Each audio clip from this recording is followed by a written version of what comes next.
Yeah, absolutely.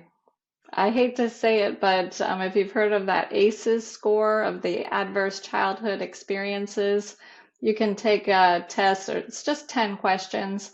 But people who score higher on that ACEs score, say you've lost a parent or there's, drug abuse in the household. Essentially, it's if you had rough things happen when you were a child, those people are much higher risk for developing chronic pain later in life. And then you have to, as a detective, as you said, or a scientist, look back and think, what were the coping mechanisms that I needed in my household? Maybe it was a bit volatile and I learned to suppress my emotions and not say things so I could fly under the radar.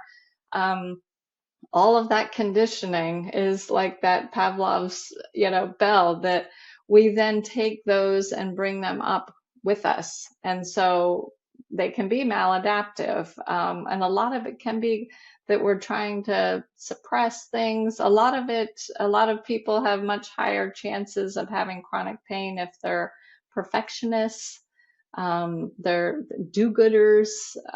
There's a lot of personality traits that put you at a higher chance of having migraines and, other chronic pain circumstances.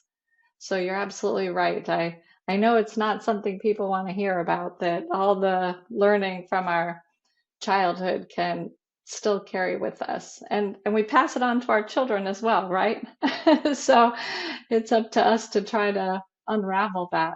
Yeah, I mean, when you say that, it immediately makes me think back to reaching for the Tylenol bottle as, your first go for people who don't want to hear it. They don't want to hear that, hey, this thing that you're experiencing might be deeper rooted. They just want to go for, hey, what's the over the counter quick pill I can swallow to get rid of the pain now? And they'll continue to take that pill every day if they have to, rather than do the detective work to address that deeper issue. So, it definitely, I think, having conversations like these, which opens people's eyes to the fact that this is a real thing, and there are other ways to deal with this if you don't want to live a life where you're stuck with back issues, stomach issues, arm issues, whatever it is, as your normal.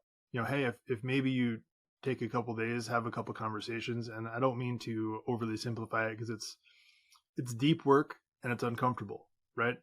But if you go through this process, it can sort of free you from having to live the rest of your life like this.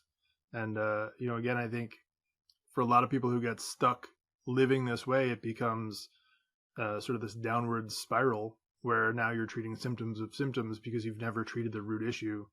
And you know, I think having conversations like these, which opens people's eyes to different ways to progress.